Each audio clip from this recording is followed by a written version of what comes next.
Good morning. Class 10 का dispersion chapter में 2 video upload हो चुका है। सेकेंड वीडियो में आप लोग को बताए हुए थे एक फार्मूला का डेरिवेशन और कहे थे कि कुछ फार्मूला याद रखने से, डेरिवेशन नहीं याद रखना है, कुछ फार्मूला याद रखने से हम लोग जो है थ्योरेटिकल क्वेश्चन का आंसर कर पाएंगे। ठीक है, तो आज उसको कंटिन्यू करते हैं कि फार्मूला पिछले क्लास में क्या था। डेरिवेशन को नहीं देख रहे, बस फार्मूला क्या था। तो याद होगा आप लोग को फार्मूला आया था del minimum is equal to mu minus 1 into A, और ये मिनिमम डेविएशन को ही डेल से एक्सप्रेस किए हुए थे कि अगर प्रिज्म से लाइट रे पास करता है तो ये अपने पाथ से डेविएट कर जाता है नीचे की तरफ और हम लोग को स्क्रीन पे 7 कलर का बैंड मिलता है। तो ओरिजिनल पाथ से जो ये डेविएट करता है तो मोनोक्रोमैटिक लाइट के लिए, मोनोक्रोमैटिक सिंगल कलर लाइट के लिए ये एक्सप्रेशन निकाले हुए थे कि मिनिमम डेविएशन जो है उसका एक्सप्रेशन क्या होता है, म्यू माइनस 1 इंटू ए, जहाँ पे ए क्या था, एंगल ऑफ प्रिज्म, और म्यू क्या है, रिफ्रैक्टिव इंडेक्स ऑफ प्रिज्म। माने हुए हैं कि बाहर का मीडियम जो है वो क्या है, एयर है, यानी बाहर का रिफ्रैक्टिव इंडेक्स क्या होगा, 1। ओके, अब आते हैं, ये एक तो आपको ध्यान है, दूसरा जो नेक्स्ट फॉर्मूला है वो याद रखना है बस आपको। वी नो दैट एक इक्वेशन है कूशी इक्वेशन, ठीक है, ये ध्यान रखिएगा बस। कूशी इक्वेशन होता है mu is equal to A plus B by lambda square plus C by lambda cube up to so on. Okay, A B C, where A B C ये सब क्या है, कॉन्स्टेंट्स है। ओके, एबीसी कॉन्स्टेंट्स है, यानी अगर हम इसका ये सब कोई भी छोटा चीज का पावर जितना हाई करते जाते हैं उसका वैल्यू और घटता चला जाता है, तो हम इस हायर पावर को छोड़ देते हैं तो हमारे पास फॉर्मूला क्या आएगा, A plus B upon lambda square. That implies यहाँ हम कह सकते हैं mu proportional to 1 by lambda square. ये मैथ से जानते हुएगा कि अगर ए प्रोपोर्शनल टू बी है तो आप ए इज इक्वल टू के भी लिख सकते हैं, where k is proportionality। ये नहीं जानते हैं तो ध्यान रखिए, हमेशा काम आएगा साइंस में, प्रोपोर्शनैलिटी कांस्टेंट। ओके, तो यहाँ पे mu is equal to A, ये तो कांस्टेंट है ही, plus constant by lambda square था तो आप लिख सकते हैं mu proportional to 1 by lambda square, यानी mu inversely proportional to square of lambda, where lambda is wavelength. ये क्या है, वेव लेंथ। ओके, अब आइए, अगर इसको इक्वेशन हम कह देते हैं, इसको कह देते हैं इक्वेशन ए और इसको कह देते हैं इक्वेशन बी। 2 इक्वेशन ले रहे हैं, equation A and equation B. तो गौर कीजिए इसमें क्या हम लोग इससे एक चाहते हैं कंक्लूजन लेना, तो क्या कंक्लूजन लेना चाहते हो सकता है, देखिए, from equation A and B, A और बी से बात करें, del minimum proportional to mu.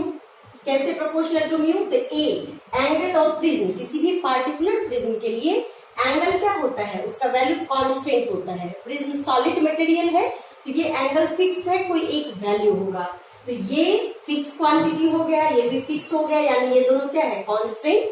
तो डेल मिनिमम यानी minimum deviation directly proportional to क्या, रिफ्रैक्टिव इंडेक्स।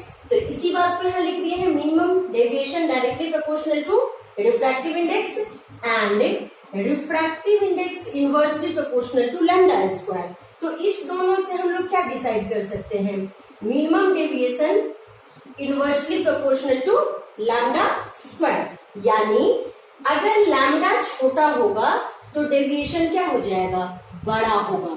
ये बता रहे हैं लैम्डा छोटा होगा, इससे हायर क्लास में आपको न्यूमेरिकल करना है, तो हायर क्लास यानी 12 में करना है, तो न्यूमेरिकली तो इससे हमको कोई मतलब नहीं है, लेकिन ये और ये 3 फॉर्मूला याद रखने से आपको बहुत सारे क्वेश्चंस का आंसर मिल जाएगा।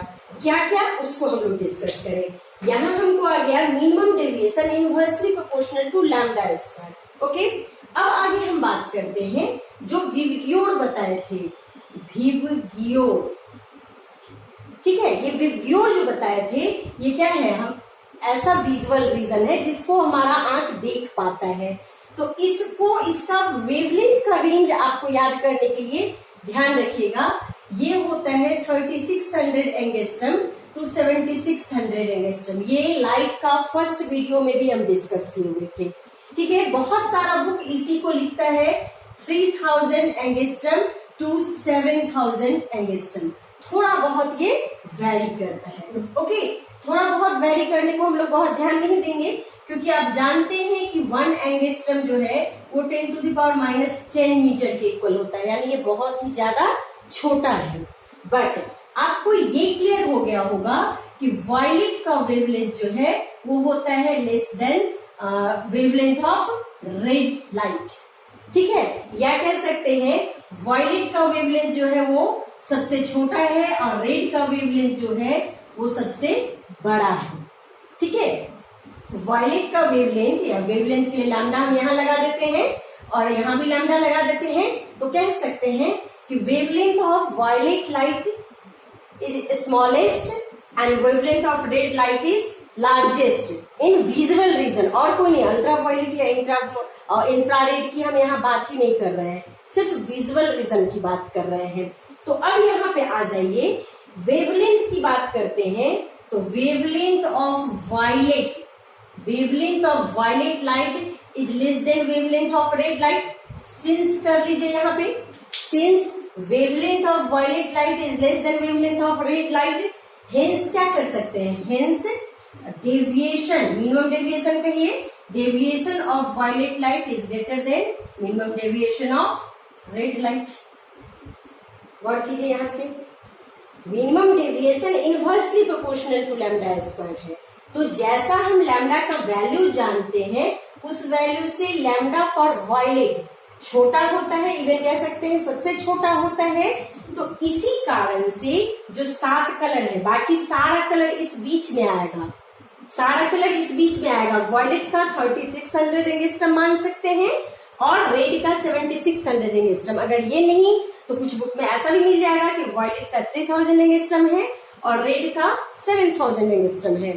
तो बाकी कलर तो इस बीच में ही होगा। हो सकता है इसका इंडिगो का 4000 एंगस्ट्रम हो, येलो का 5500 एंगस्ट्रम है, लेकिन आएगा इसी बीच में। उसमें भी ध्यान रखिएगा, येलो को जो है वो मीन पोजीशन पे माना जाता है। येलो जो है इधर से 1 2 3 4 फोर्थ पे है, लेकिन ये इसका जो वेवलेंथ होता है वो मीन वैल्यू होता है।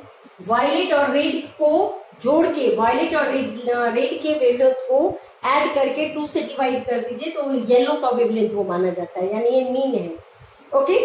तो जब सबसे कम है वेवलेंथ वायलेट का और सबसे ज्यादा है वेवलेंथ रेड का, तो वैसे डेविएशन में भी क्या हो जाएगा, पलट जाएगा। सबसे ज्यादा डेविएशन होगा वायलेट का और सबसे कम डेविएशन होगा किसका, रेड का। तो इसको आप ऐसे भी याद रख सकते हैं, wavelength of violet is less than wavelength of indigo up to less than wavelength of red, since hence deviation of violet is greater than deviation of indigo is greater than और up to चले आएंगे deviation of red, okay. और इसी figure को अगर हम लोग याद करें तो फिगर में भी कैसा होता है डेविएशन, जो हम लोग स्ट्रेट लाइन पाथ लेते हैं और सिर्फ 2 कलर डाल रहे हैं, एक डाल रहे हैं वायलेट और दूसरा कलर डाल रहे हैं रेड।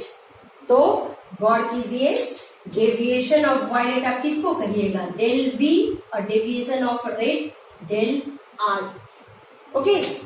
तो जस्ट 1 2 बस 1 2 इस फॉर्मूला से कंक्लूजन निकल गया। Third formula, minimum deviation inversely proportional to lambda square, जिससे हमको पता चल गया कि जब भी प्रिज्म से व्हाइट लाइट पास करेगा तो अपने कंस्टिट्यूएंट करंट में ब्रेक करेगा और ब्रेक करने में सबसे ज्यादा डेविएशन होगा वायलेट का और सबसे कम डेविएशन होगा रेड का। बाकी सारा एक सीरीज में आएगा। किस सीरीज में, तो सीरीज होगा विबग्योर का, ओके।